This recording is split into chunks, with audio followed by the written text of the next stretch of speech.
Hello guys, जल्दी से Coriolis force को रिवाइज़ कर लेते हैं।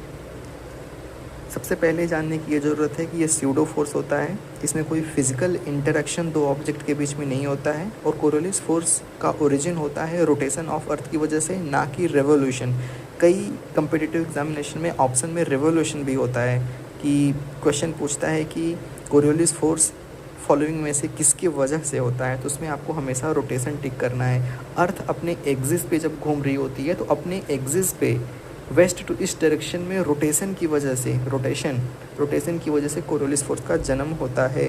और इन नॉर्दर्न हेमिस्फीयर में कोई भी विंड ऐसे आ रही ऊपर से नीचे की तरफ, तो इधर राइट की तरफ डिफ्लेक्ट हो गई, नीचे से ऊपर की तरफ जा रही, नॉर्थ की तरफ जा रही नॉर्दर्न हेमिस्फीयर में, तो इधर राइट की साइड डिफ्लेक्ट हो गई। वैसे ही सदर्न हेमिस्फीयर में अगर ऐसे ऊपर की तरफ जा रही तो ऐसे हो जाएगी, और अगर इधर आ रही तो ऐसे हो जाएगी सदर्न हेमिस्फीयर में, और ये हो गया नॉर्दर्न हेमिस्फीयर में।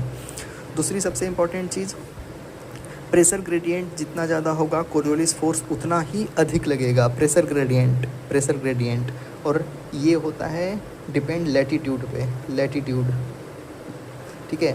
और डिफ्लेक्शन जितना ज़्यादा होगा, इसका मतलब ये नहीं कि स्पीड भी बदलेगी विंड की। ये भी आपको याद रखना है कि कोरियोलिस फोर्स कभी स्पीड नहीं बदल सकता विंड का, ये हमेशा डिफ्लेक्ट करता है, और डिफ्लेक्ट करता है लैटीट्यूड के अकॉर्डिंग। इक्वेटर पे जीरो कोरियोलिस फोर्स, और जैसे जैसे हम ऊपर की तरफ जाते जाएंगे 90 डिग्री नॉर्थ पोल, एकदम नॉर्थ पोल पे बहुत ज़्यादा डिफ्लेक्शन होगा, और जैसे जैसे नीचे जाते जाएंगे साउथ पोल पे बहुत ज़्यादा डिफ्लेक्शन होगा। इक्वेटर पे जीरो डिफ्लेक्शन होगा। लैटीट्यूड पे डिपेंड करता है, क्योंकि लैटीट्यूड से ही प्रेशर ग्रेडियंट डिसाइड होता है।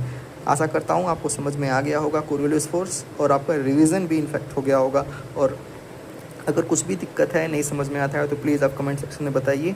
मैं इस पर नेक्स्ट शॉर्ट ज़रूर अपलोड करूँगा। Thank you.